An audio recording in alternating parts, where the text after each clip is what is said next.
नमस्कार, आप सभी ने अध्याय 5 में भाग 7 तक पढ़ लिया था। भाग 7 में आपने मेंडल के तीनों नियमों के बारे में पढ़ा। अब आते हैं हम भाग 8 में, उसके आगे के टॉपिक के बारे में पढ़ेंगे जो कि होगा वंशांगति का गुणसूत्रीय सिद्धांत। तो नेक्स्ट आपका हेडिंग है वंशांगति का गुणसूत्रीय सिद्धांत।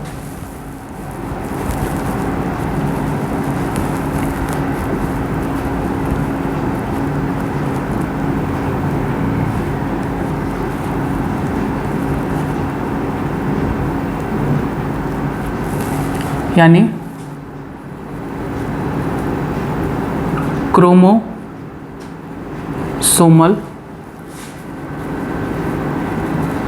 Theory of inheritance. चूंकि इसकी खोज किए थे वाल्टर सटन और थियोडोर बोवेरी ने, इसलिए इसे हम Boveri Sutton theory of inheritance भी कहते हैं। ठीक है, पहला तो यही इंपॉर्टेंट पॉइंट है कि वंशांगति के गुणसूत्रीय सिद्धांत की खोज किसने की थी या किसने दिया था, किसने प्रस्तुत किया था।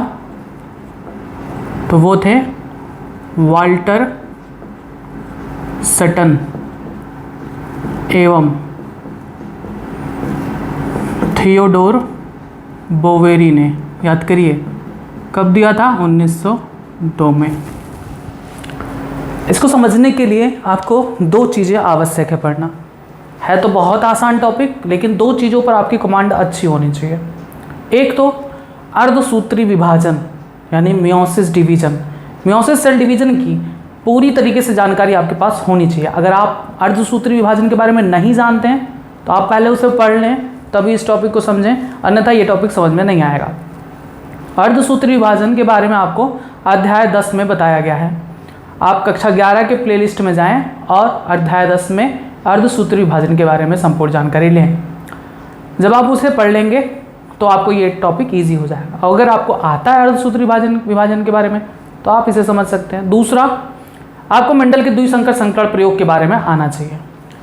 तो यहाँ पर मैं पहले एक तरफ मेंडल के द्विसंकर संकरण प्रयोग को बना देता हूँ। मेंडल ने द्विसंकर संकरण प्रयोग किया था, आपको पता है। उन्होंने लिया था दो लक्षण। जब दो लक्षणों को एक साथ लेकर क्रॉस कराया जाता है तब उसे हम द्विसंकर संकरण कहते हैं। उन्होंने बीज का आकार लिया गोल और झुर्रीदार, और उन्होंने बीज का रंग लिया था पीला व हरा।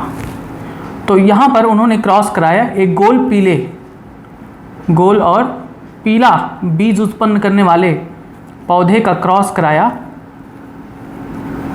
झुर्रीदार हरा बीज उत्पन्न करने वाले पौधे से। गोल के लिए आपको पता है कैपिटल आर, पीले के लिए कैपिटल वाई जीन का प्रयोग किया जाता है। झुर्रीदार में स्मॉल आर और हरे के लिए स्मॉल वाई का प्रयोग किया जाता है। तो आपने देखा था कि यहाँ से जो युग्मक बना वो कैपिटल आर कैपिटल वाई था, यहाँ से जो युग्मक बना वो स्मॉल आर स्मॉल वाई था। और जब इन दोनों युग्मकों का संयुग्मन होता है तो उससे F1 पीढ़ी capital R capital Y small Y बनती है। फिर उन्होंने F1 का स्वपरागण होने दिया। F1 के स्वपरागण में 4 प्रकार के युग्मक बनते हैं।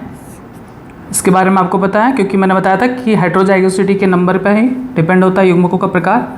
Capital R capital Y capital R small R capital Y small Y. यहाँ पर भी capital R small R capital Y small Y 4 प्रकार के युग्मक बनते हैं। बस यहीं तक आपको यहाँ पर काम है। इस टॉपिक को समझने के लिए यहीं तक आपको काम है। F1 पीढ़ी में युग्मक का निर्माण 4 प्रकार के। मेंडल ने, पहले बात समझिएगा कि मेंडल ने क्या कहा था। मेंडल ने कहा था कि लक्षणों के निर्धारण के लिए कोई कारक होता है, उसे हम मेंडेलियन कारक कहते हैं। और वो कारक, मेंडल ने क्या बताया था, वो कारक जोड़े में होते हैं हमेशा। एक लक्षण के लिए एक कारक क्या है, कैपिटल आर, और कैपिटल आर हमेशा जोड़े में होगा, capital R capital are. Mendel ने यही कहा था कि प्रत्येक लक्षण के लिए एक कारक होता है जो हमेशा जोड़े में होता है, और युग्मक बनते समय प्रत्येक लक्षण के जो कारकों का जोड़ा है उसमें से केवल एक ही कारक युग्मक में जाता है, यही बताया था। यहाँ पर भी देखिए, कैपिटल आर स्मॉल आर में से सिर्फ एक कैपिटल आर गया। कभी भी किसी युग्मक में एक लक्षण के दोनों कारक साथ में नहीं जाते, एक ही कारक जाता है, मेंडल ने बताया था। अब ये जो मेंडल की रीडिस्कवरी थी वो सन 1900 में आया था, जो 3 वैज्ञानिकों ने अपने अपने प्रयोगों के आधार पर उन्हीं निष्कर्षों पर पहुंचे जिन पर मेंडल पहले भी पहुंच चुके थे। वो 3 वैज्ञानिक कौन कौन से थे, उसके नाम आप कमेंट बॉक्स में लिखते हैं। और उन तीनों वैज्ञानिकों के बाद जब मेंडल का नाम उभरा विश्व में और मेंडल के प्रयोगों को सत्य माना गया, उसके बाद भी बहुत सारे प्रयोग हुए। उसके बाद माइक्रोस्कोप में और ज़्यादा तकनीक आने लगी, जिससे हम छोटे से छोटे पार्टिकल्स को भी देख सकते थे, सेल को देख सकते थे, सेल में न्यूक्लियस को देख सकते थे, न्यूक्लियस में सेल डिवीजन में देख सकते थे। धीरे धीरे कोशिका के अंदर केंद्र के अंदर गुणसूत्र की खोज हुई। एक रंगीन संरचना, रंगीन काय, जिसे क्रोमोसोम कहते हैं। क्रोमो का मतलब होता है रंगीन और सोम का मतलब होता है बॉडी, यानी कोई रंगीन संरचना, रंगीन काय, उसे हम क्रोमोसोम कहते हैं, जो गुणसूत्र था। गुणसूत्र डीएनए का बना होता है, ये आपको भी पता है। तो वाल्टर सटन और थियोडोर बोवेरी उस समय गुणसूत्रीय अध्ययन पर लगे थे, गुणसूत्रों का अध्ययन कर रहे थे। उन्होंने गुणसूत्रों के अध्ययन के दौरान पाया कि गुणसूत्रों का व्यवहार सेम वैसा ही है जैसा मेंडल के कारकों का व्यवहार, यानी जो मेंडल के कारक जैसा व्यवहार प्रदर्शित करते हैं वैसा ही व्यवहार गुणसूत्र पर प्रदर्शित करते हैं। वाल्टर सटन और थियोडोर बोवेरी ने अपने प्रयोग में ये पाया। अब व्यवहार क्या था? वाल्टर सटन और थियोडोर बोवेरी ने देखा कि गुणसूत्र भी जोड़े में पाए जाते हैं, जैसे मेंडेलियन कारक, जिसे जोहानसन ने 1909 में जीन शब्द से डिनोट किया था। देखिए 1902 में ये गुणसूत्री सिद्धांत आया था, लेकिन इसके बाद भी कारक ही कहा जाता था, मेंडेलियन कारक। लेकिन बाद में 1909 में इन मेंडेलियन कारकों को जोहानसन ने जीन शब्द दे दिया। तो मेंडेलियन कारक अर्थात जीन हमेशा जोड़े में होता है। वाल्टर सटन और थियोडोर बोवेरी ने देखा कि गुणसूत्र भी हमेशा जोड़े में होते हैं। फिर उन्होंने क्या बताया था, मेंडल ने क्या बताया था कि ये जो मेंडेलियन कारक हैं वे युग्मक बनते समय पर आधे आधे जाते हैं, यानी एक युग्मक में एक जोड़ी कारक का केवल एक कारक जाता है। इन दोनों ने भी देखा कि जो गुणसूत्र है वो युग्मक बनते समय आधे आधे जाते हैं, आधे एक युग्मक में, आधे युग्मक में। तो वाल्टर सटन और थियोडोर बोवेरी ने देखा कि गुणसूत्रों का जो व्यवहार है वो मेंडेलियन कारक के समान दिख रहा है, प्रतीत हो रहा है। और इन निष्कर्षों के आधार पर इन दोनों वैज्ञानिकों ने बताया कि जो मेंडेलियन कारक हम लोग कहते हैं, जो जीन हम कहते हैं, वो जीन इन्हीं गुणसूत्रों पर स्थित होते हैं।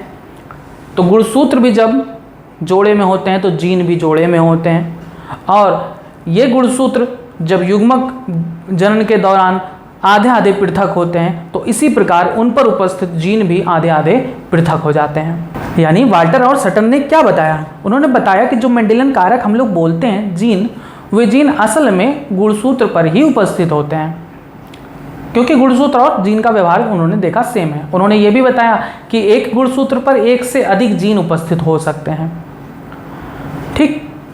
और उन्होंने बताया कि जैसे जैसे युग्मक जनन होता है उसी दौरान गुणसूत्र भी पृथक होते हैं, और जो गुणसूत्र हैं उन पर उपस्थित जीन भी पृथक हो जाते हैं समान रूप से। उन्होंने बताया कि एक जीन के जो 2 कारक हैं वे समजात गुणसूत्रों पर स्थित होते हैं। यानी एक जीन का 2 कारक कौन है? Capital R. एक जीन का 2 कारक है, एक जीन कौन, कैपिटल आर, इसके दो कारक कैपिटल आर। तो ये दोनों कैपिटल आर दो समजात गुणसूत्रों पर ही स्थित होते हैं, यानी कि एक ही तरह के दिखने वाले दो गुणसूत्रों। समजात गुणसूत्र का मतलब एक समान संरचना वाला गुणसूत्र। जैसे एक समान संरचना वाला गुणसूत्र मान लो ये है, तो ये समजात गुणसूत्र है। तो जो जीन होते हैं, एक लक्षण का जो जीन है उसके दोनों कारक समजात गुणसूत्रों पर स्थित होते हैं, और ये समजात गुणसूत्र आपस में जोड़े में पाए जाते हैं, जैसा कि मेंडेलियन कारक भी जोड़े में पाया जाता है। ठीक है, अब आते हैं, इतनी बात तो आपको समझ में आ गई कि वंशांगति का गुणसूत्री सिद्धांत क्या है। वाल्टर सटन और थियोडोर बोवेरी ने पाया अपने अध्ययनों के दौरान कि गुणसूत्रों का व्यवहार मेंडेलियन कारक के समान है। जैसे मेंडेलियन कारक हमेशा जोड़े में होते हैं, गुणसूत्र भी जोड़े में होते हैं।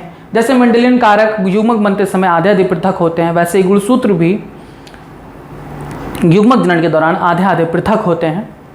इन निष्कर्षों के आधार पर सटन और बोवेरी ने मेंडेलियन नियमों को गुणसूत्रीय व्यवहार के आधार पर समझाया। आइए देखते हैं कैसे समझाया। एनसीईआरटी के बुक के फिगर को भी आप ध्यान में देंगे, वहाँ पर दो फिगर है, एक 5.8 और एक है फिगर नंबर 5.9। इन दोनों को आप ध्यान में रखेंगे। अभी जो हम आपको समझाएंगे उसका फिगर हो सकता है थोड़ा सा डिफर हो उनसे। आपको पता है कि ये जो कारक हैं उन्हें हम जीन कहते हैं, और जीन कहाँ होते हैं, गुणसूत्र पर।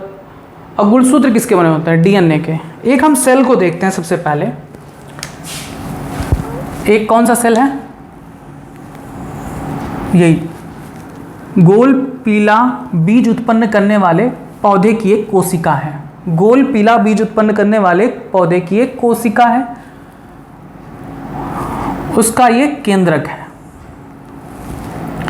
सर्वप्रथम जो एक्टिव सेल्स होते हैं यानी सक्रिय कोशिका, उसमें जो डीएनए होता है वो ऐसे धागे नुमा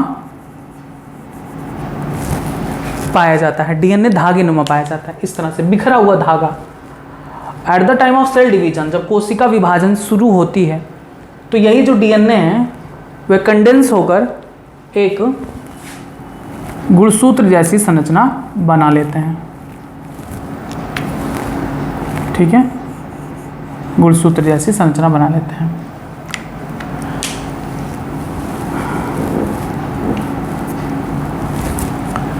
अब हम आपको बताते हैं कि वाल्टर सटन और थियोडोर बोवेरी ने किस प्रकार से मेंडेलियन कारकों के वंशांगति को गुणसूत्रों के आधार पर समझाया। जैसे एक कारक के एक लक्षण के दो कारक होते हैं, कैपिटल आर। ये जो कारक हैं, इन्होंने बताया कि ये कारक कहाँ उपस्थित होते हैं, क्रोमोसोम गुणसूत्र पर। मान लेते हैं इसमें दूसरा कलर यूज करना पड़ेगा।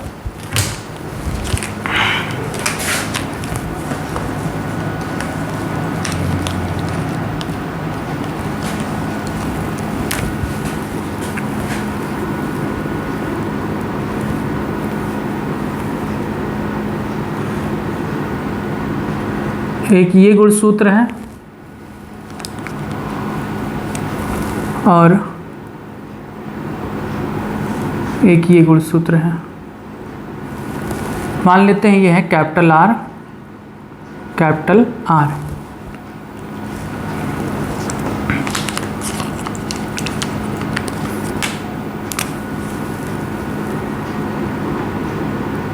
और ये गुणसूत्र है कैपिटल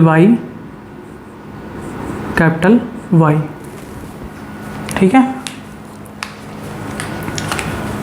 वैसे तो अभी गुणसूत्र के रूप में नहीं होता, ये अभी कंप्लीट गुणसूत्र है भी नहीं, ये डीएनए है। डीएनए को दिखाया जा रहा है, लेकिन यहाँ पर हम शब्द गुणसूत्र प्रयोग कर रहे हैं जिससे आप समझ पाएँ। 4 गुणसूत्र हैं, 4 गुणसूत्र पर प्रत्येक समजात गुणसूत्र का जोड़ा है, समजात गुणसूत्र हैं, और इन चारों गुणसूत्र पर इन पर जीन पाए जाते हैं। कैपिटल आर एक गुणसूत्र पर, ये वाला कैपिटल आर दूसरे गुणसूत्र पर, ये वाला कैपिटल वाई इस गुणसूत्र पर, ये वाला कैपिटल वाई इस गुणसूत्र पर। ठीक, आपको पता है कि जब कोशिका विभाजन शुरू होती है तो उसमें कुछ अवस्थाएं आती हैं। पहला आता है G1, फिर आता है S, फिर G2, फिर M फेज। आपको पता है कि M फेज में भी बहुत सारे अवस्थाएं होते हैं, प्रोफेज, मेटाफेज, एनाफेज, टीलोफेज और इसके बाद साइटोकाइनेसिस। प्रोफेज यानी पूर्वावस्था, ये कोशिका विभाजन का है सब फेज। ये है मध्यावस्था और ये है पश्चावस्था, ये है अंत्यावस्था। तो G1 फेज में तो कुछ भी नहीं होता, बस सेल्स एक्टिव होती हैं। S फेज में, S को हम कहते हैं सिंथेसिस फेज। इस फेज में एक महत्वपूर्ण घटना होती है, डीएनए की मात्रा 2 गुनी हो जाती है। यानी अगर डीएनए की मात्रा 2C है तो ये डबल होकर 4C हो जाती है। लेकिन ध्यान दें कि गुणसूत्र की संख्या में कोई परिवर्तन नहीं होता। गुणसूत्र की संख्या में कोई परिवर्तन नहीं होता। 46 है तो 46 ही रहेंगे मनुष्य में अगर बात करें तो। ठीक है, अब इसको समझिएगा। यही टॉपिक बझा देता है, लोगों को समझ में नहीं आता क्योंकि साफ सुथरा लिखा नहीं है एनसीईआरटी में। तो जीवन के बाद जो लिखा हुआ है G2 फेज, उसमें होता क्या है, यही डीएनए डबल हो जाती हैं। अब हम सिर्फ केंद्रक को दिखाएंगे, यही डीएनए कंटेंट डबल हो जाती हैं।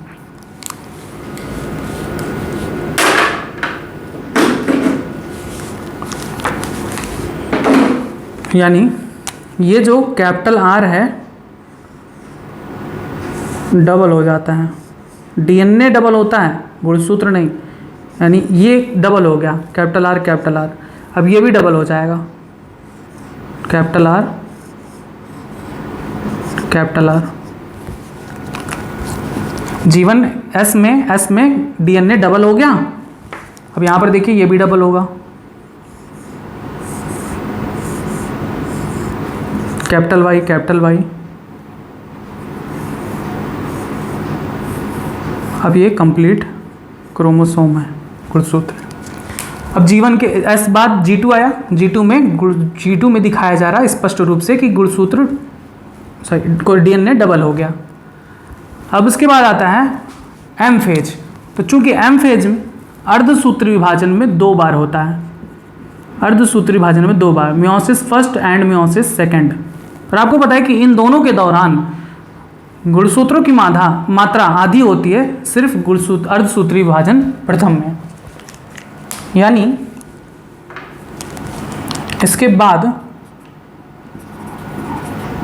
अर्धसूत्री विभाजन प्रथम, अगर आप देखें प्रथम की पश्चावस्था को, पश्चावस्था प्रथम, तब उसमें क्या होता है। अब चूंकि मध्यावस्था में ये जो आप देख रहे हैं ये एक ही लाइन में अरेंज हो जाती हैं। इससे पहले आपको मध्यावस्था दिखा दें। हालांकि मध्यावस्था का जिक्र एनसीईआरटी में नहीं है। मध्यावस्था फर्स्ट में क्या होता है कि ये जो गुणसूत्र हैं वे इक्वेटर पे अलाइन हो जाते हैं, यानी मध्यावस्था पट्टिका पर व्यवस्थित हो जाती हैं।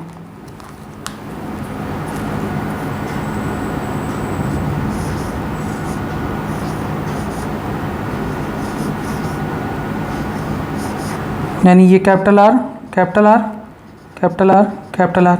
ये देखिए एक गुणसूत्र हैं, ये इसके सिस्टर क्रोमेटिड कहलाते हैं। ये एक है और ये दूसरा, यानी जब ये अलग होंगे, एक गुणसूत्र जब अलग होता है तो वो ऐसा दिखाई देगा। ठीक है, ये इसके सिस्टर ये एक दूसरे के क्रोमेटिड कहलाते हैं। ये एक क्रोमेटिड है, ये 2 क्रोमेटिड, और ये क्रोमेटिड आपस में मिलकर गुणसूत्र बनाते हैं। अब यहाँ पर मध्यावस्था में देखेंगे तो जो समजात गुणसूत्र हैं वो जोड़े में आकर मध्यावस्था पट्टिका में अलाइन हो जाते हैं, व्यवस्थित हो जाते हैं।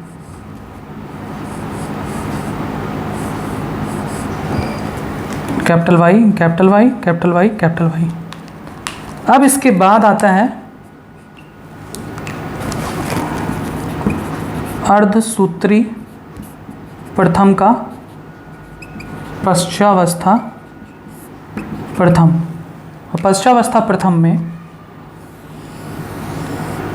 ये जो समजात गुणसूत्र के जोड़े हैं वे एक दूसरे से अलग होकर विपरीत ध्रुवों की ओर गति करने लगते हैं। Capital R, capital R, capital R, capital R.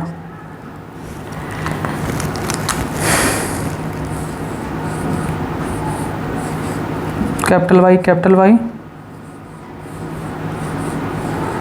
Capital Y, capital Y. ठीक है, विपरीत ध्रुवों की ओर गति करने लगते हैं, यानी ये दोनों एक तरफ इधर और ये दोनों एक तरफ इधर। अब इसके बाद आता है अंत्यावस्था, और अंत्यावस्था के बाद साइटोकाइनेसिस। साइटोकाइनेसिस में अंत्यावस्था में ये जो केंद्रक है आप विभाजित हो जाते हैं और इससे दो अगुणित केंद्रक बनता है। इन अगुणित केंद्रकों में इस तरह से गुणसूत्र आधे आधे चले जाते हैं।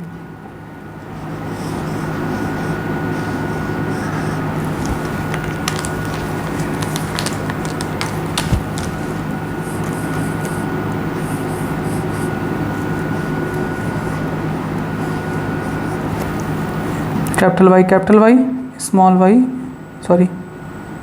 Capital Y, capital Y.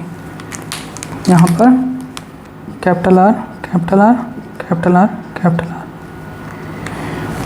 ठीक है, दो गुणसूत्र थे, दो गुणसूत्र में से आधे इधर आधे इधर, और इसी प्रकार से अर्धसूत्री विभाजन के अंत तक गुणसूत्र आधी हो जाती हैं केंद्रकों में, और साइटोकाइनेसिस के द्वारा दो कोशिकाएं बन जाती हैं। ठीक, अगुणित।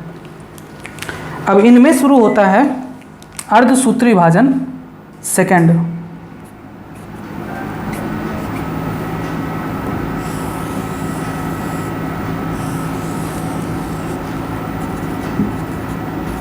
अर्धसूत्री विभाजन सेकंड, हम सीधे इसके पश्चावस्था की तरफ पहुंचते हैं। पश्चावस्था सेकंड, सेकंड। इसमें अगर आप देखें तो ये जो गुणसूत्र हैं, ये गुणसूत्र एक दूसरे से अलग होने लगते हैं और अलग होकर अपने अपने ध्रुवों की तरफ गति करते हैं। यानी ये गुणसूत्र के सिस्टर क्रोमैटिड्स एक दूसरे से अलग हो जाते हैं, अलग होकर विपरीत ध्रुवों की ओर गति करने लगते हैं।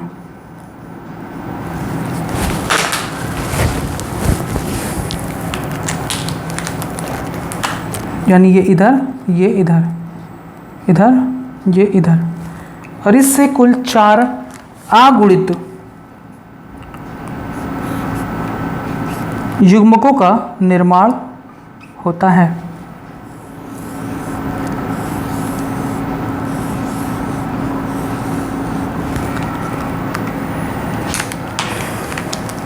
देखिए ये क्या था, कैपिटल आर, कैपिटल आर, ये क्या था, कैपिटल आर, कैपिटल आर। अब इसको लिख देते हैं, यानी capital R,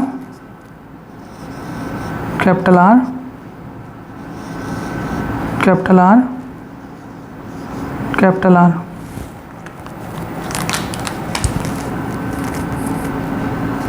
capital Y, capital Y, capital Y, capital Y. बस ये हो गया 4 युग्मक।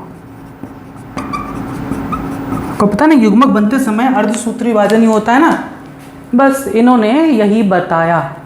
वाल्टर सटन और थियोडोर बोवेरी ने इसी कॉन्सेप्ट को कि किसी जनक में जो युग्मक बनते हैं उन युग्मकों में वो जो मेंडेलियन कारक है जो हम जीन कहते हैं वो कैसे युग्मक में जाता है। वाल्टर सटन और थियोडोर बोवेरी ने बताया कि जो मेंडेलियन कारक है यानी जीन जो है वो गुणसूत्र पर स्थित होते हैं और इस तरह से किसी जनक की कोशिका से उसके युग्मकों में जीन इस तरह से जाता है। ठीक, बस। तो अर्धसूत्री विभाजन का आपको ज्ञान होना चाहिए, नहीं है तो आप यहाँ पर समझें। फिर से एक बार बताता हूँ, मैंने क्या कहा कि हर लक्षण के लिए मंडल ने क्या कहा था कि हर लक्षण के लिए एक कारक होता है और कारक हमेशा जोड़े में होता है। वाल्टर सटन ने भी वही देखा कि गुणसूत्र भी जोड़े में होते हैं, तो उन्होंने कहा कि ये जो जोड़े गुणसूत्र हैं उन पर ही ये कारक स्थित होते हैं। उन्होंने इस तरह से दिखाया कि एक गुणसूत्र पर एक कारक, दूसरे गुणसूत्र पर उसी जीन का दूसरा कारक। उसी तरीके से एक लक्षण का दो कारक जो है वो दो समजात गुणसूत्रों पर स्थित होता है। कोशिका विभाजन के दौरान जीवन से एस फेज में आने पर ये डीएनए डबल हो जाती हैं, लेकिन गुणसूत्रों की संख्या में कोई परिवर्तन नहीं होता। यानी ये डबल हो जाती हैं, ये 1 से 2 यानी कैपिटल आर और ये 1 से 2 कैपिटल आर, ये 1 से 2 कैपिटल वाई, ये 1 से 2 स्मॉल वाई। बुक में इस तरह से नहीं लिखा है, क्यों नहीं लिखा है भगवान जाने, और उसी में इतना कन्फ्यूजन हो जाता है कि पूछो ही मत। तो आप ऐसे लिख कर याद करेंगे। G2 फेज में पहुंचते हुए ऐसी संरचना बन जाती है गुणसूत्रों की, और फिर जब G2 से ये M फेज में आता है, प्रोफेज, मेटाफेज में आता है जब मध्यावस्था में, तो ये जो समजात गुणसूत्र के जोड़े हैं वे मध्यावस्था पट्टिका पर व्यवस्थित हो जाती हैं। इन सभी के बारे में आपको अर्धसूत्री विभाजन में बताया गया है। यहाँ तो बस एक समरी के रूप में छोटा सा आपको अर्धसूत्री विभाजन को देखना है। मध्यावस्था में ये सारे समजात गुणसूत्र इक्वेटर पर अलाइन हो जाते हैं। पश्चावस्था फर्स्ट में ये दोनों गुणसूत्र एक दूसरे से अलग होकर विपरीत ध्रुवों की ओर गति करने लगते हैं, यानी ये गुणसूत्र इस तरफ, ये गुणसूत्र इस तरफ, ये गुणसूत्र इस तरफ और ये गुणसूत्र इस तरफ, और इनके बीच में विभाजन होने लगता है, केंद्रक का विभाजन। इस तरह से विभाजित होकर दो केंद्रक बनती है, एक ये और एक ये। इस वाले केंद्रक में ये दोनों गुणसूत्र गए और इस वाले केंद्रक में ये दोनों गुणसूत्र गए, और इस केंद्रक से फिर दो कोशिका बनी, यानी साइटोकाइनेसिस में केंद्रक से दो कोशिका बनी, और वो कोशिका फिर से अर्धसूत्री विभाजन सेकंड में पहुंची। अर्धसूत्री विभाजन सेकंड में भी पश्चावस्था में हम सीधे देखेंगे, यानी इन सब अवस्था में आप जानते ही हैं, नहीं जानते तो पढ़ लीजिएगा अर्धसूत्री विभाजन, हम इतना डिटेल यहाँ पर नहीं बता पाएंगे। अर्धसूत्री सेकंड के पश्चावस्था में मेन रूप से हम देखें तो ये जो गुणसूत्र होते हैं वे गुणसूत्र इक्वेटर पे अलाइन हुए, मध्यावस्था में इक्वेटर में अलाइन हुए, और पश्चावस्था में ये दोनों, इन दोनों गुणसूत्रों के जो अर्ध गुणसूत्र हैं यानी सिस्टर क्रोमैटिड्स वे एक दूसरे से अलग हो जाती हैं, और ये इस तरफ, ये वाला गुणसूत्र इस तरफ, ये वाला गुणसूत्र इस तरफ, ये वाला गुणसूत्र इस तरफ, ये वाला इस तरफ विभाजित होने लगती हैं, और फिर ये केंद्रक भी इससे विभाजित होता है और इससे दो केंद्रक बनता है, जिसमें पहले केंद्रक में ये दोनों गुणसूत्र, दूसरे केंद्रक में ये दोनों गुणसूत्र जाते हैं। और फिर यहाँ पर भी वही चीज़ होता है कि इस केंद्रक में ये गुणसूत्र इस तरफ भागता है और ये वाला इस ध्रुव पर, ये वाला इस ध्रुव पर, ये वाला इस ध्रुव पर, और ये बीच से विभाजित होता है और विभाजित होकर दो केंद्रक बनाता है, जिसमें ये वाले दोनों गुणसूत्र इस केंद्रक में और ये दोनों गुणसूत्र इस केंद्रक में। अब ये केंद्रक नहीं है, क्या है, कोशिका है। ये तो हम केंद्रक के रूप में आपको बता रहे हैं कि कोशिका बना नहीं सकते, यानी चार कोशिका का निर्माण होता है। चारों कोशिका में चारों कोशिकाओं में गुणसूत्र इस तरह से व्यवस्थित होते हैं। और आप यहाँ पर देखें कि सब के सब युग्मक कैसे बने, capital R capital Y, capital R capital Y, capital R capital Y, capital R capital Y. देखा ना, इसमें पेरेंटल P1 जनरेशन में सारे के सारे युग्मक एक ही समान तो बने, capital R capital R capital R capital are, सब समझे आया। यही है गुणसूत्री सिद्धांत कि कैसे जो जीन हैं वे जनक की कोशिका से युग्मक में स्थानांतरित होती हैं। ठीक है, अब यहाँ पर ये तो समझ में आ गया, ये तो समझ में आ गया, लेकिन इसका अगर आप देखोगे इसका, तब क्या करोगे। ये जो फिगर है वो आपके NCERT के, ये जो आप फिगर देख रहे हो ये NCERT के 5.8 के समान है। 5.8 में ऐसे ही तो दिखाया गया है, वो उसके समान है,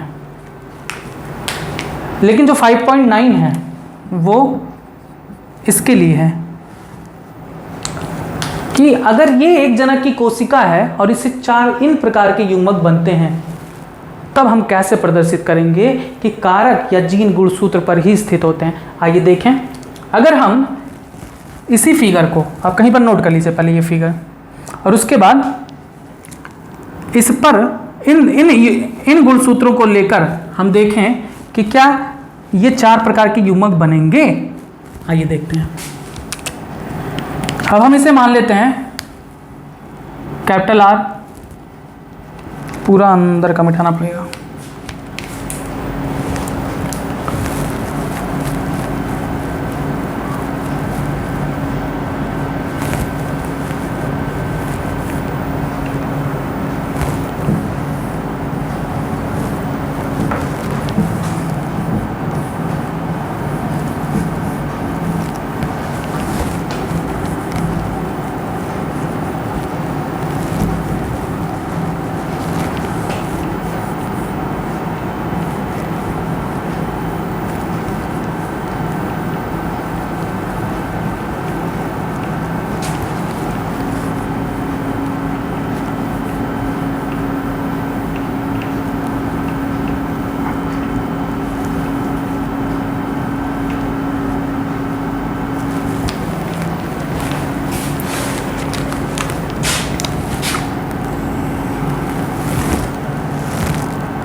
अब हम इन गुणसूत्रों को लेंगे। मान लेते हैं कि ये कैपिटल आर इस रंग का है,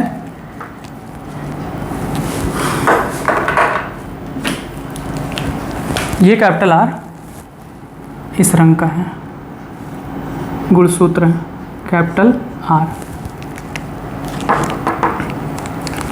और ये जो स्मॉल आर है, ये स्मॉल आर वो ग्रीन कलर का है,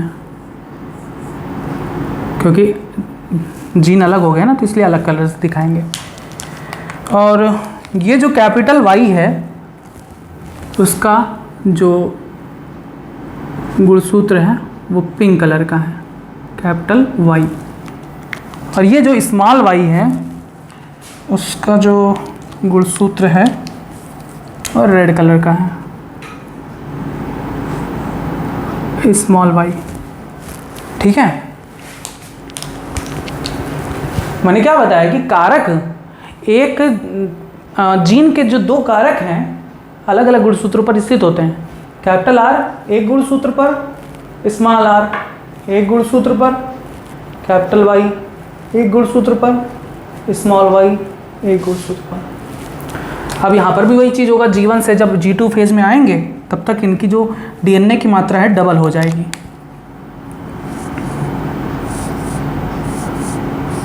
यानी capital R,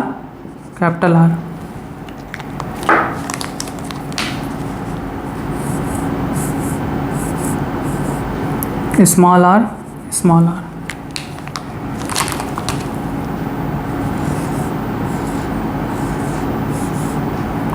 capital Y,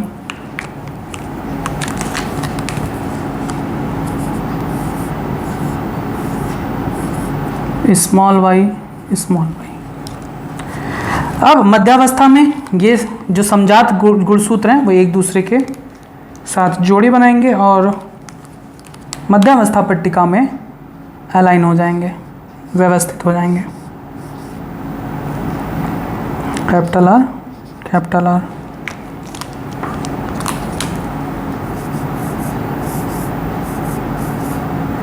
small R,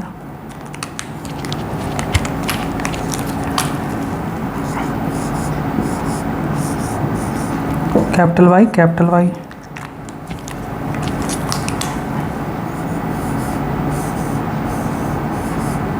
small Y. अब अर्धसूत्री फर्स्ट के पश्चावस्था फर्स्ट में ये एक दूसरे से, समजात गुणसूत्र एक दूसरे से अलग होने लगेंगे।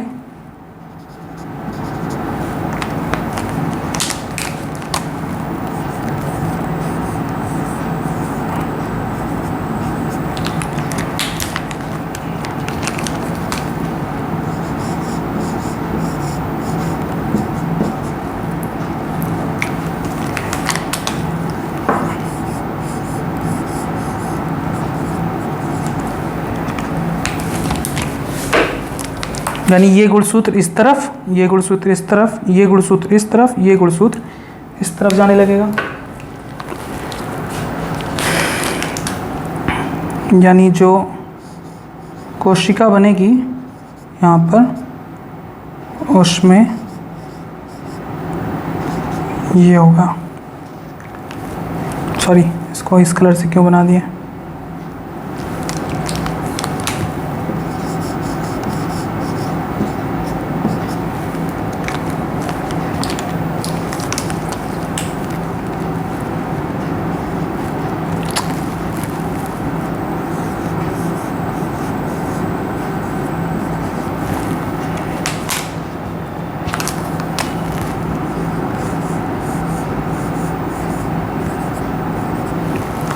अब ये दूसरी कोशिका में जब पहुंच जाता है, अर्धसूत्री विभाजन सेकंड के पश्चावस्था सेकंड में इन दोनों के अर्ध गुणसूत्र एक दूसरे से अलग होने लगते हैं।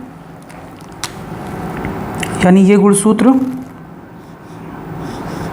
अलग हो गया, इसके सिस्टर क्रोमेटिड एक दूसरे से अलग हो जाते हैं।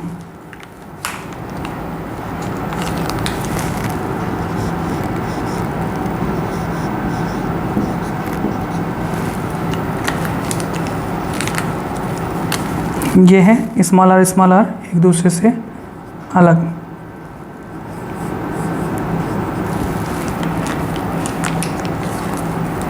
स्मॉल वाई एक दूसरे से अलग।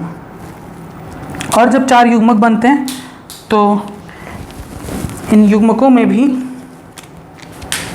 चूँकि आपको पता है कि ये अर्धगुणसूत्र ये दोनों इस तरफ जाएंगे, ये दोनों इस तरफ जाएंगे, ये दोनों इस तरफ जाएंगे, ये दोनों इस तरफ जाएंगे, ये बीच से विभाजन होगा और एक केंद्रक 2 केंद्रक में विभाजित हो जाएगी, और ये दोनों इसमें चले जाएंगे।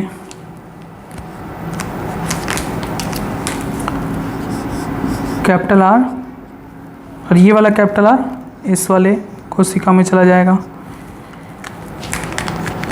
ये वाला कैपिटल वाई इसमें चला जाएगा, ये वाला कैपिटल वाई इसमें चला जाएगा, ये वाला स्मॉल आर इसमें चला जाएगा, ये वाला स्मॉल आर इस कोशिका में चला जाएगा, ये वाला स्मॉल वाई इस कोशिका में चला जाएगा, ये वाला स्मॉल वाई इस कोशिका में चला जाएगा। यानी कि इनसे कितने प्रकार के बनेंगे युग्मक, यहां पर देखें।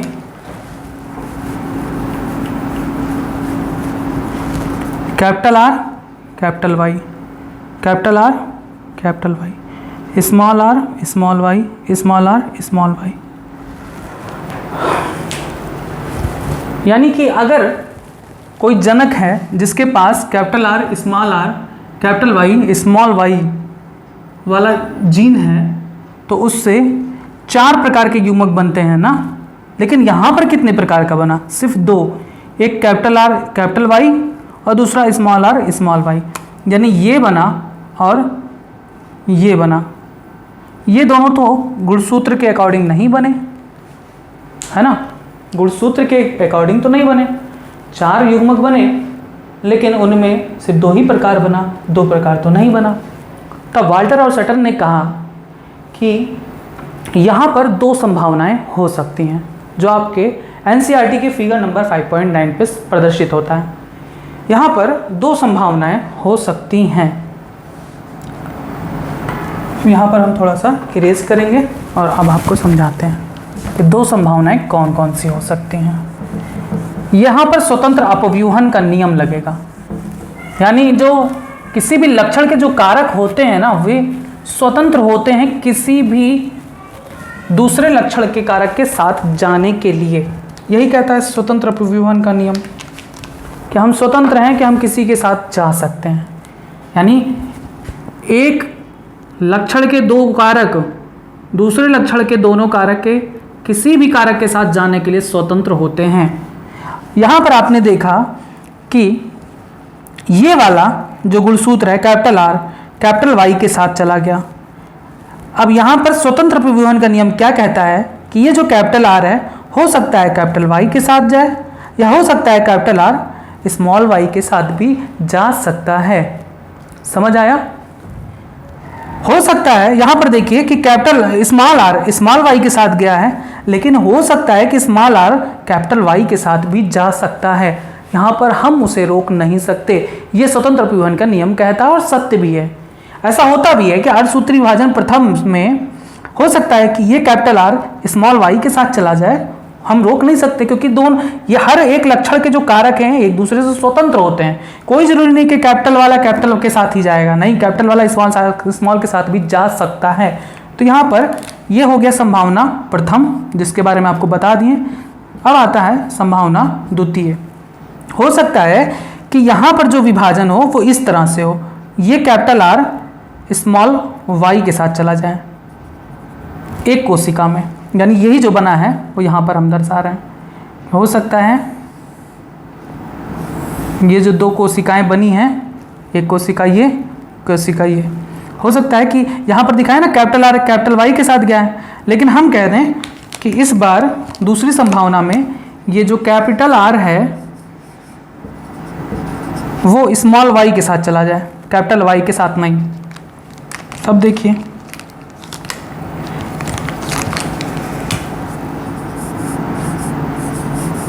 स्मॉल वाई के साथ चला गया।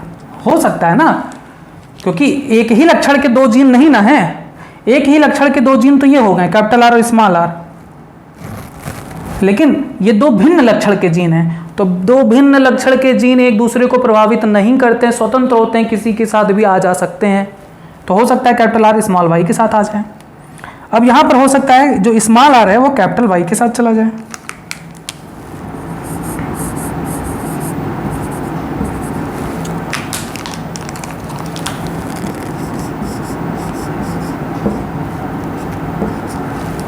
हो गया, ये हो गया ये स्टेज। अब आता है अर्धसूत्री विभाजन सेकंड का पश्चावस्था।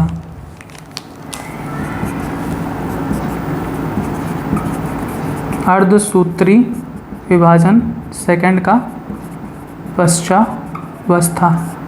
सेकंड क्या, वो पश्चावस्था सेकंड लिख दिए तो वो हो गया अर्धसूत्री विभाजन का ही सेकंड अवस्था है। अब यहाँ पर वही चीज सेम कि ये गुणसूत्र एक दूसरे से पृथक होंगे, गुणसूत्रों के सिस्टर क्रोमैटिड्स एक दूसरे से पृथक हो जाएंगे। ये कैपिटल आर अलग, ये कैपिटल आर अलग,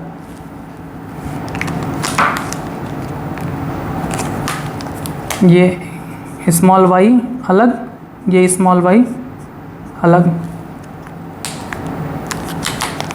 ये स्मॉल आर अलग, ये स्मॉल आर अलग, ये कैपिटल वाई अलग, ये कैपिटल वाई अलग। अब ये एक दूसरे से पृथक हो गए और ये अपने अपने ध्रुव की तरफ जाने लगेंगे।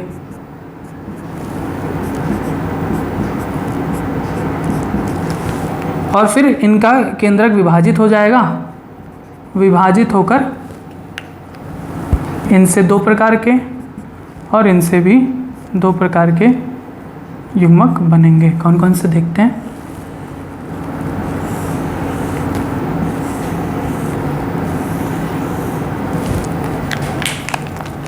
एक युग्मक तो ऐसा बनेगा जिसमें ये दोनों जीन जाएंगे, यानी कैपिटल आर एक इसमें चला गया, ये वाला इसमें चला गया, इस कोशिका में कैपिटल आर,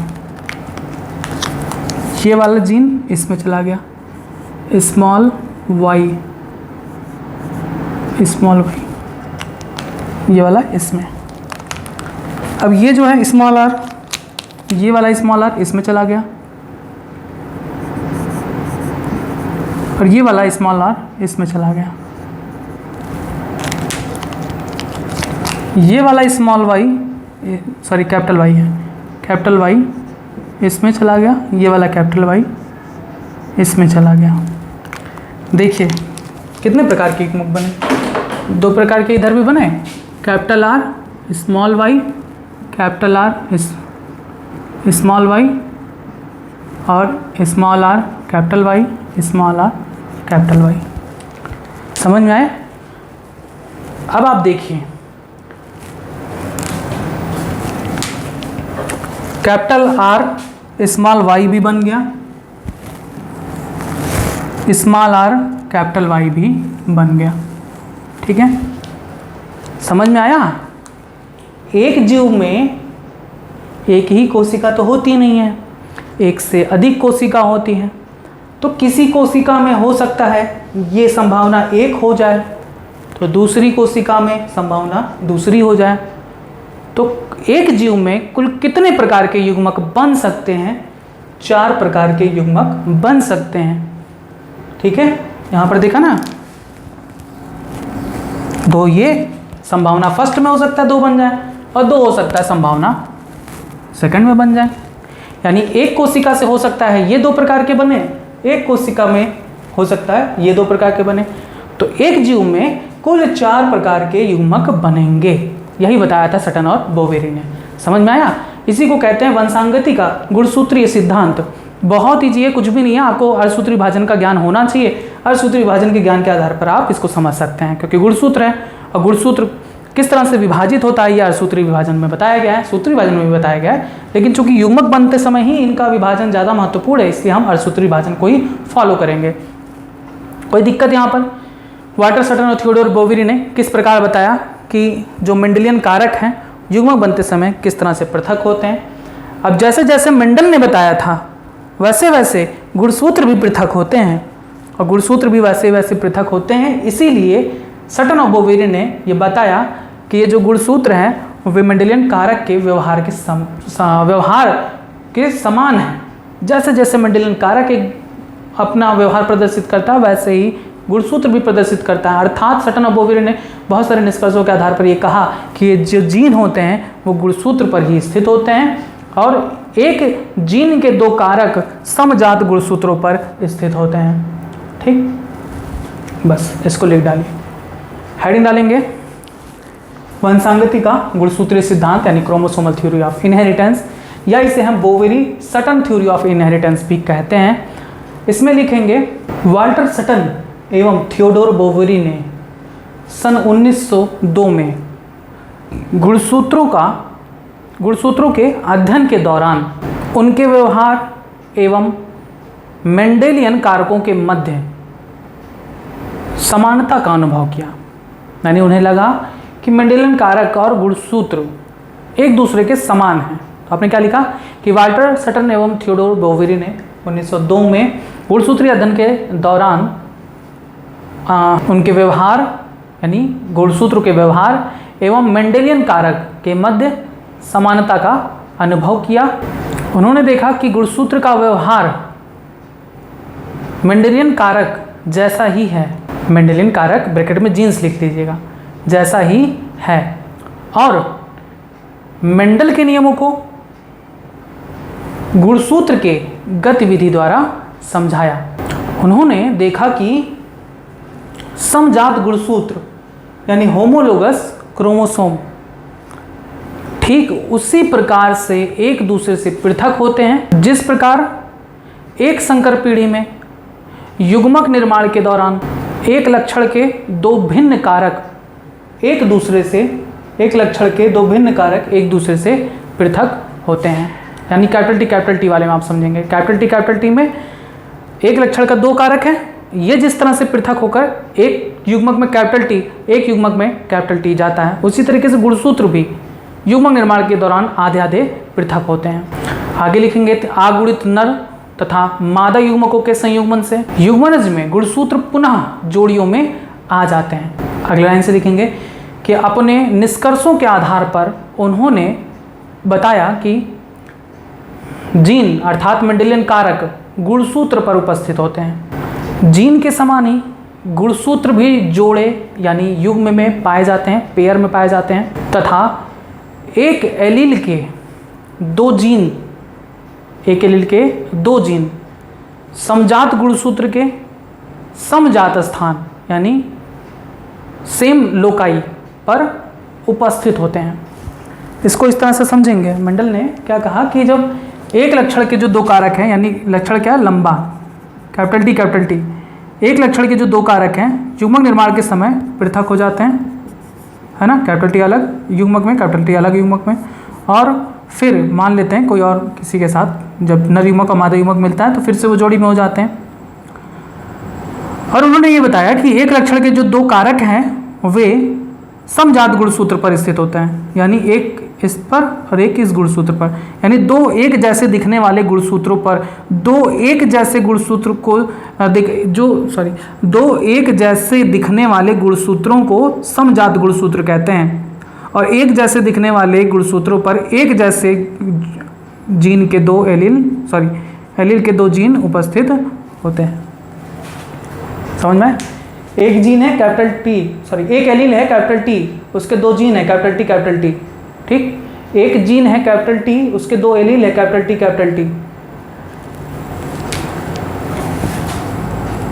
एक एलील है कैपिटल टी तो दूसरा एलील है स्मॉल टी, एक ही लक्षण के 2 एलील हुए ना। Alternative form of gene is called allele, याद है ना, alternative form of gene is called allele. जब दो भिन्न एलील को देखेंगे, एक ही लक्षण के 2 भिन्न एलील को एक दूसरे का एलील कहा जाता है। तो यहाँ पर हम सिर्फ एक एलील कहेंगे, यहाँ पर क्या है, एक ही एलील है, इसके 2 जीन है कैपिटल टी।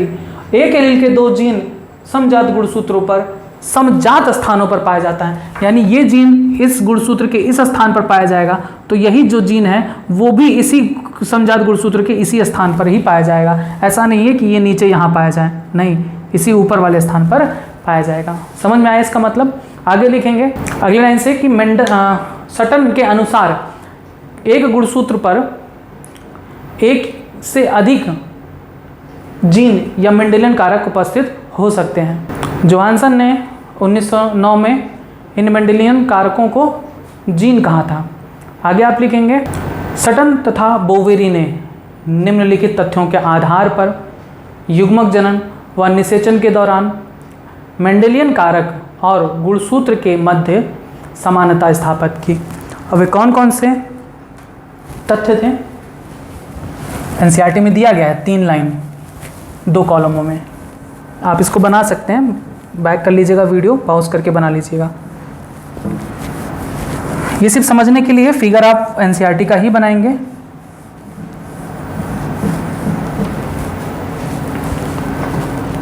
दो कॉलम बनाएंगे,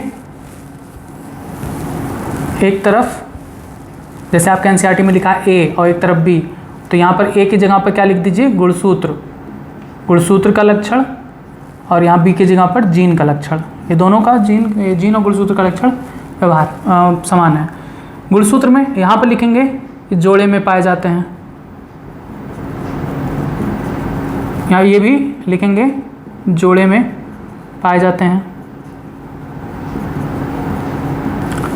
दूसरा, युग्मक जनन के दौरान इस प्रकार से विसंयोजित यानी सेग्रीगेट, अलग होना, विसंयोजित का मतलब एक दूसरे से अलग होना, सेग्रीगेट होते हैं कि एक जोड़ी में से केवल एक ही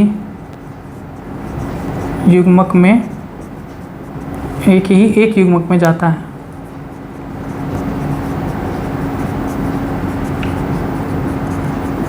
यहाँ पर भी सेम, युग्मक जनन के दौरान विसंयोजित होते हैं और एक जोड़ी में से केवल एक ही एक युग्मक में जाता है। तीसरा, अलग अलग जोड़ा एक दूसरे से स्वतंत्र विसंयोजित होते हैं। गुणसूत्र का एक जोड़ा है वो दूसरे वाले को डिस्टर्ब नहीं करता। उसी तरीके से ये भी जीन भी कि एक जोड़ा एक दूसरे से स्वतंत्र विसंयोजित होता है।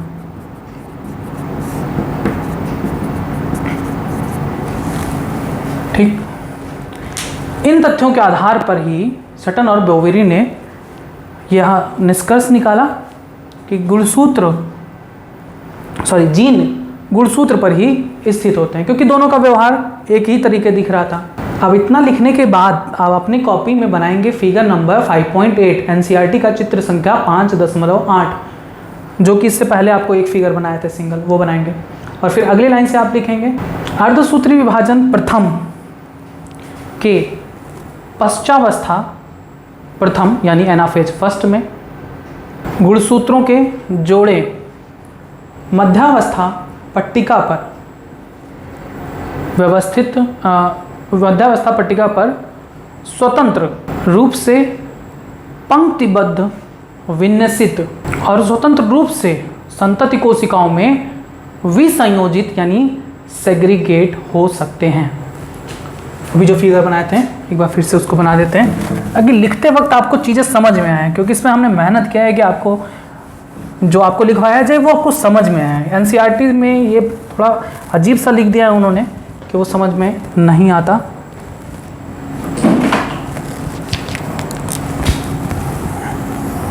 यहाँ पर मैंने आपको एक कोशिका दिखाई जिसमें,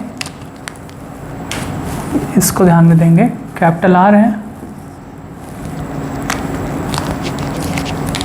स्मॉल आर है,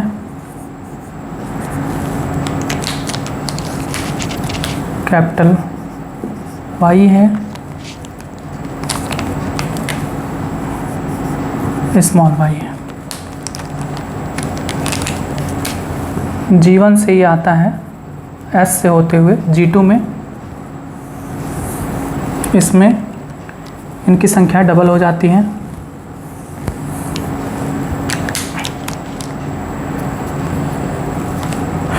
G2 से पहले हम आपको मध्यावस्था दिखा दें, क्योंकि इससे पहले आप लोग को मध्यावस्था दिखाया गया था। अर्धसूत्री प्रथम, मध्यावस्था प्रथम।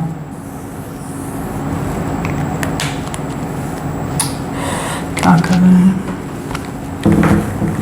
पहले G2 तो दिखाना ही पड़ेगा।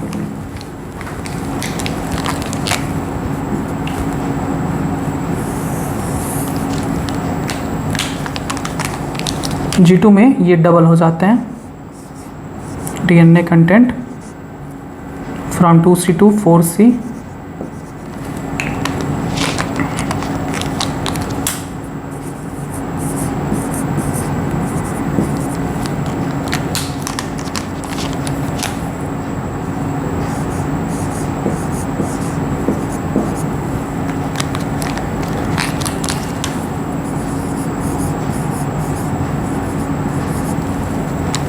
ये जो G2 हो गया। अब इसके बाद आता है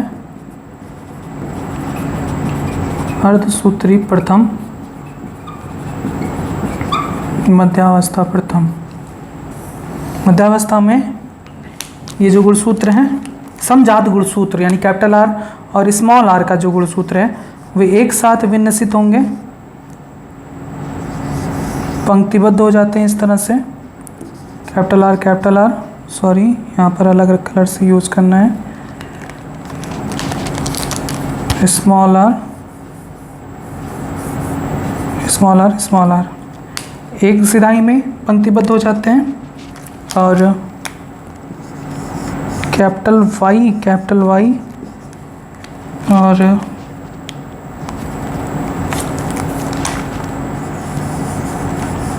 स्मॉल वाई एक पंक्तिबद्ध हो जाते हैं। उसके बाद ये दोनों एक दूसरे से अलग होने लगते हैं during anaphase of meiosis first. अर्धसूत्री प्रथम की पश्चावस्था प्रथम में देखिए कि ये दोनों एक दूसरे से अलग होने लगते हैं।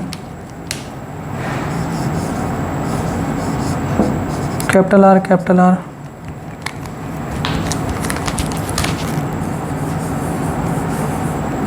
Small R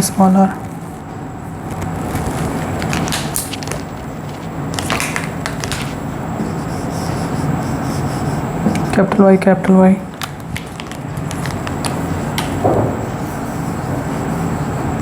small Y. ठीक, ये आधे से विभाजित होने लगते हैं और एक दूसरे से पृथक होकर अपोजिट पोल्स पर जाने लगते हैं और इससे दो इस प्रकार से कोशिकाओं का निर्माण होता है। ये संभावना प्रथम है, ये संभावना सेकंड है। ठीक है, एक ये संभावना हो सकती है और एक ये।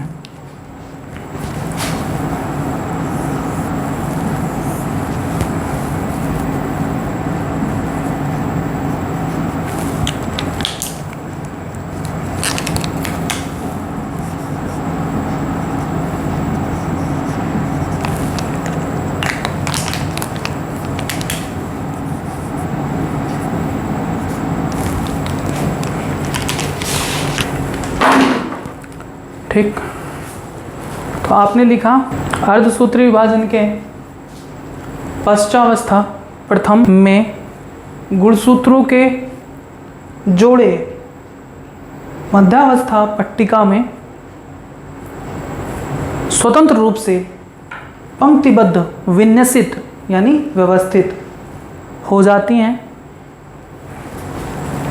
देखिए क्या बोला है कि गुणसूत्रों के जोड़े, गुणसूत्रों के जोड़े, ये एक जोड़ा है, एक ही लक्षण के एलील का दो जीन है या दो एलील कह लीजिए। ठीक है, उनके गुणसूत्र का जोड़ा है। जोड़े, गुणसूत्र के जोड़े स्वतंत्र रूप से पंक्तिबद्ध विन्यसित हो जाते हैं और स्वतंत्र रूप से एक दूसरे से पृथक यानी स्वतंत्र रूप से एक दूसरे से विसंयोजित हो जाते हैं। विसंयोजित का मतलब अलग हो जाना, एक दूसरे से अलग हो जाना। ये इधर चला गया और ये इधर चला गया, यानी ये इस कोशिका में चला गया, ये इस कोशिका में चला गया। स्वतंत्र रूप से एक दूसरे से विसंयोजित यानी सेग्रीगेट हो जाते हैं। अब चूंकि यहाँ पर संभावना दो हैं, एक ये भी है दूसरा ये भी है, तो आप आगे लिखेंगे कि विसंयोजन की दो संभावनाएं हो सकती हैं। इन्हें समझने के लिए लिखेंगे, इन्हें समझने के लिए हमें चित्र में संभावना एक और संभावना दो स्तंभों के चार अलग रंगों के गुणसूत्र की तुलना करना होगा। जो चित्र आप बनाए हैं कौन सा 5.9, अब इसके बाद बना लीजिएगा, अभी आप सीधे लिख लीजिए 5.9 अपने सामने रखिए एनसीईआरटी के और उसको समझते हुए लिखिएगा। 5.9 में आप देखोगे तो दो संभावनाएं व्यक्त की गई हैं, एक कॉलम इधर बनाया गया एक स्तंभ और एक स्तंभ इधर बनाया गया। उन दोनों में आपको ये दिखाया गया है कि संभावना हो सकती है कि ये इसके साथ चला जाए या ये इसके साथ चला जाए। तो अगर ये इसके साथ चला जाता है तो ये संभावना फर्स्ट हो गई। संभावना द्वितीय हो सकता है कि ये इसके साथ चला जाए। ठीक है, यही आपको बताया जा रहा है।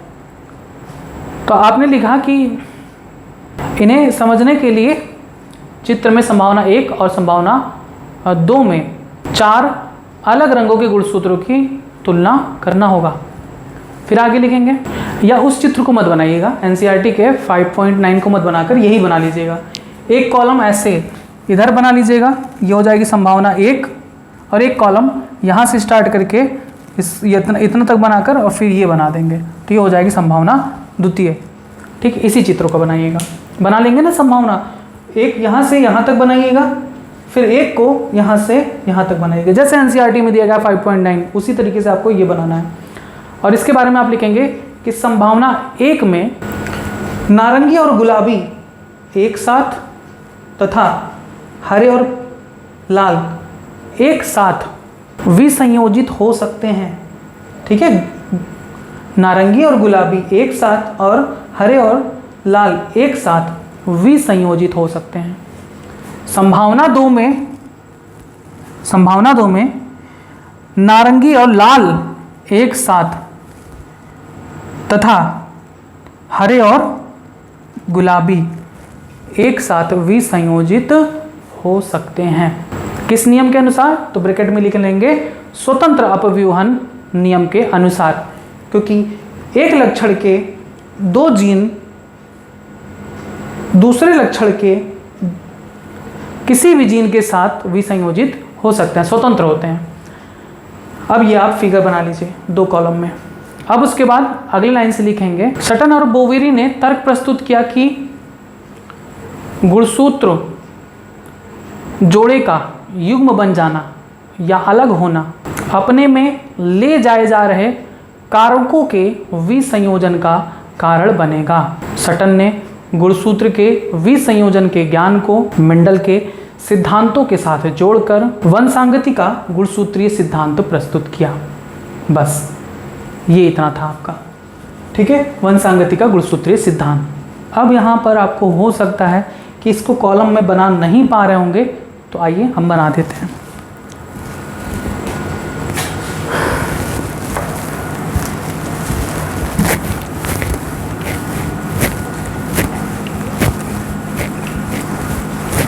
आप इस टॉपिक को अच्छी तरीके से समझिएगा, बहुत इजी है, बस आपको ध्यान देना है अर्धसूत्र विभाजन के बारे में थोड़ा सा, आप उसे समझ लेंगे, कोई दिक्कत नहीं होगी। जो आपके एनसीईआरटी फिगर में दिया गया है उसमें आपको सीधे ऐसे लिखा हुआ है। कौन कौन से फिगर नहीं बने हैं, तो आपके एनसीईआरटी में यहाँ से सीधे स्टार्ट किया गया है, अर्धसूत्री फर्स्ट के मध्यावस्था से शुरू किया गया है। आप चाहे वहाँ से भी लिख सकते हैं, इन दोनों को छोड़ सकते हैं, क्योंकि इन दोनों को एक बार आपने फिगर नंबर 5.8 में देख ही लिया है, या चाहे तो आप इसे भी बना लीजिए ऐसे। चलिए हम लिख देते हैं, ये ऊपर का भी मिटा दें।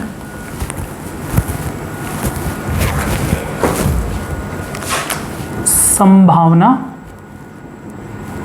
प्रथम, इसमें एक कोशिका है जिसमें 4 प्रकार के गुणसूत्र हैं, capital R, small R, capital Y, small Y. ठीक है, अब इसको हम थोड़ा सा ऊपर बनाते हैं।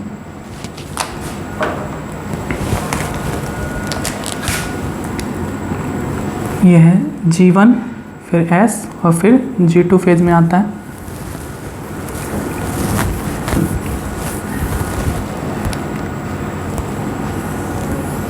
G2 फेज तक गुणसूत्र डीएनए डबल हो जाता है, कैपिटल आर। हालांकि बुक में एक ही बार लिखा होगा, लेकिन आप दोनों बार लिख दीजिए, थोड़ा सा अच्छे से समझ में आएगा। Small R,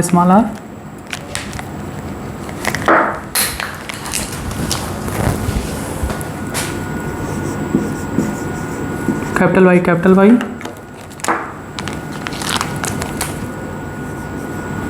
small Y. ठीक, अब हम मध्यावस्था को नहीं, सीधे हम पश्चावस्था को बनाएंगे।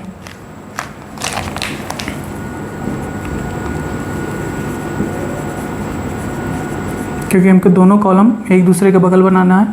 अर्धसूत्री प्रथम, पश्चावस्था प्रथम। ठीक है, समझात गुणसूत्र एक दूसरे के साथ जोड़े बना लेते हैं, यानी जो कैपिटल आर हैं वो स्मॉल आर के साथ जोड़ी बनाएगा।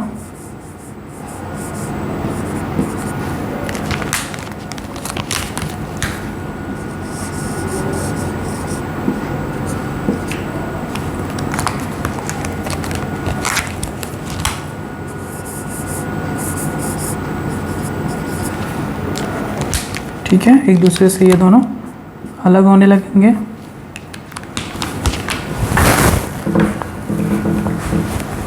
यहाँ तक हो गया।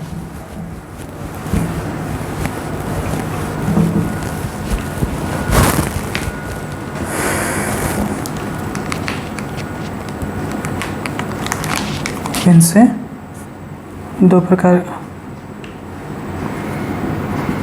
के केंद्रक बनेंगे, जिसमें एक में capital R,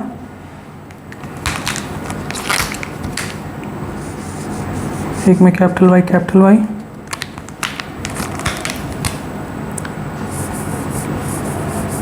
small R, small are,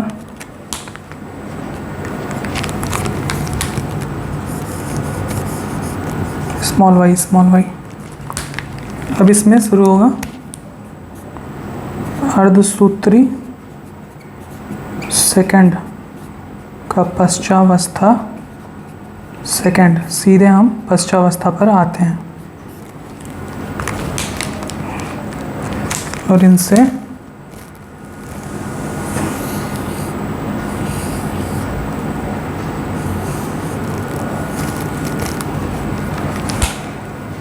sorry, अभी तो एक ही होगा ना, पश्चावस्था है।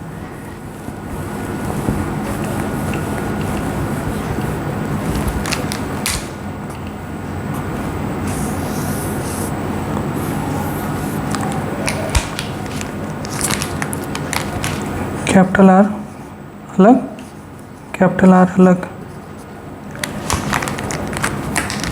कैपिटल वाई अलग, कैपिटल वाई अलग, स्मॉल आर अलग, स्मॉल आर अलग,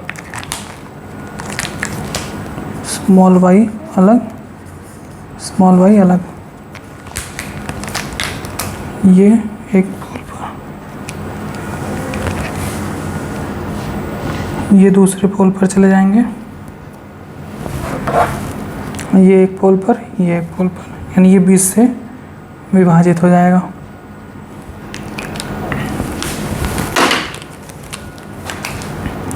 इनसे दो प्रकार के कोशिका का निर्माण होगा। कौन कौन से? तो एक में capital R,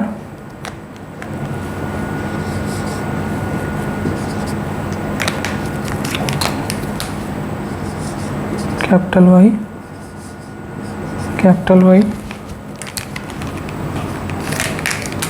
small are,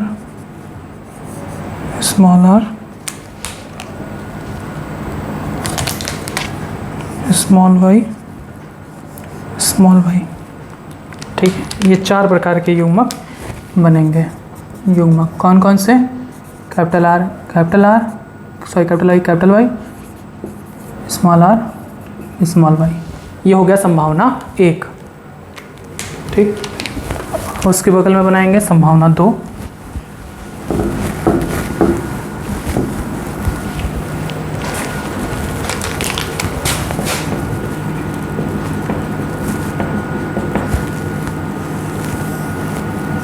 G1 S G2, यहाँ पर भी हम डायरेक्ट ये सब बना दें, इससे कोई दिक्कत ना हो। अर्धसूत्री प्रथम पश्चावस्था फर्स्ट, इससे बना 1, इससे 2 और इनमें होगा अर्धसूत्री सेकंड पश्चावस्था सेकंड, इससे बनेगा ये।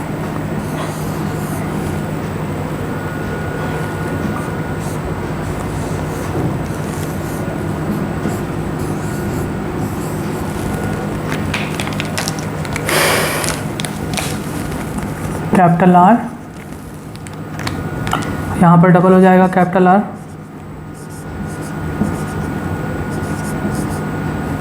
सॉरी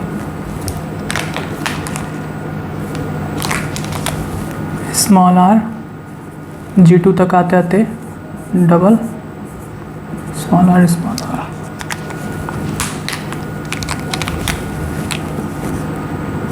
कैपिटल वाई, G2 तक आते थे double,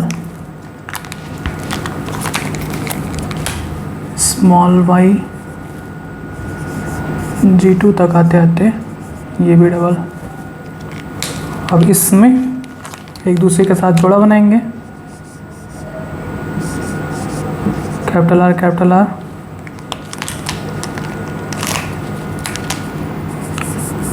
small R, small R, capital Y, small Y, और ये एक दूसरे के विपरीत ध्रुवों में स्थानांतरित हो जाएंगे।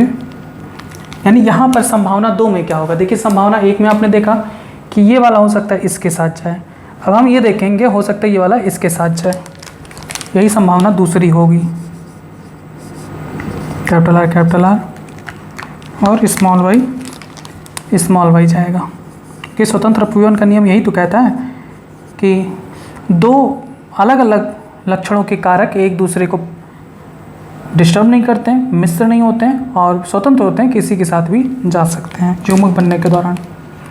और हो सकता है कि ये वाला कि स्मॉल आर स्मॉल वाई के साथ ना जाकर स्मॉल आर कैपिटल वाई के साथ जाए।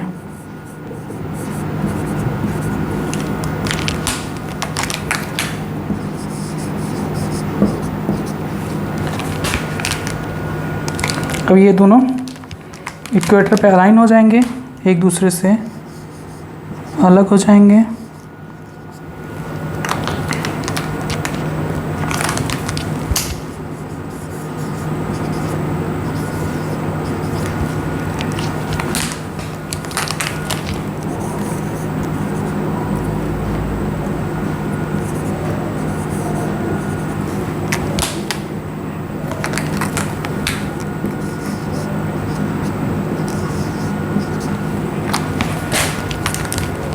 ये 20 से विभक्त, यानी 1 में कैपिटल आर और स्मॉल वाई, ठीक है।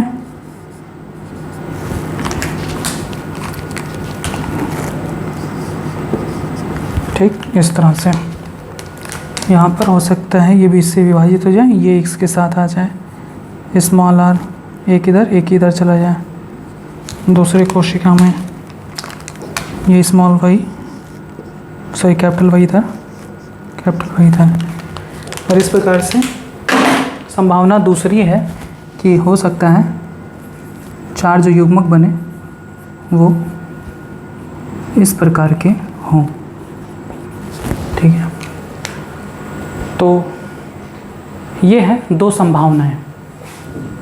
गुणसूत्र के जो जोड़े हैं वो अन्य लक्षण के गुणसूत्र के जोड़े के साथ 2 संभावना के द्वारा जा सकता है। हो सकता है कैपिटल आर कैपिटल वाई के साथ जाए, हो सकता है कैपिटल आर स्मॉल वाई के साथ जाए। इस प्रकार से एक जनक में 2 विपरीत लक्षण के जीन से 4 प्रकार के युग्मक बनते हैं। युग्मक तो बहुत सारे बनेंगे, लेकिन कितने प्रकार बनेंगे ये देखना है। 4 प्रकार युग्मक तो हो सकता है 2-4 हज़ार बने, 2000 से 4000 बन सकता है, संख्या नहीं हम गिन सकते हैं, हमें प्रकार देखना है। प्रकार कितने बनेंगे, एक ये हो गया कैपिटल आर कैपिटल वाई, एक ये हो गया स्मॉल आर स्मॉल वाई, एक ये हो गया कैपिटल आर स्मॉल वाई, और एक हो गया स्मॉल आर कैपिटल वाई। यही तो बताए थे कि जब जनक का जीन ये हो तो इनसे कुल 4 प्रकार के युग्मक प्राप्त होते हैं। Capital R capital Y, capital R small R capital Y, small Y. देखिए capital R capital Y, capital R small R capital Y और स्मॉल वाई, ठीक है। देख डालिए 4 प्रकार के युग्मक बनते हैं। बस यही था गुणसूत्रीय सिद्धांत मेंडल ने जो दिया, मेंडल ने दिया, वाल्टर सटन और थियोडोर बोवेरी ने दिया। बोलते बोलते मेरा भी अब फ्यूज ऑफ हो रहा है। तो आज के लिए बस इतना ही। आपने भाग 8 में वंशांगति के गुणसूत्रीय सिद्धांत के बारे में संपूर्ण रूप से पढ़ लिया। उम्मीद है कि आपको ये टॉपिक समझ में आया है। थोड़ा सा ये ट्विस्ट है, इसलिए आप हो सकता है थोड़ा डिस्टर्ब हुए होंगे, कोई नहीं। एक बार में नहीं समझ में आया, आप दोबारा वीडियो को देखेगा जरूर समझ में आएगा। पहले आप एनसीईआरटी को पढ़ लीजिएगा, एनसीईआरटी के दोनों फिगर को एक बार देख लीजिएगा, समझने की कोशिश करिएगा। वहाँ पर जो 4 आपको दिया गया ना 4 रंग के गुणसूत्र, उनको आप capital R small R capital Y small Y से बनाकर भी समझ सकते हैं वहाँ पर भी, ठीक, समझ में आ जाएगा। तो बस आज का टॉपिक इतना ही, आगे जो भी टॉपिक होगा वो जल्दी आपको बताया जाएगा। तब तक आप जुड़े रहें बायोलॉजी हिंदी चैनल के साथ। धन्यवाद।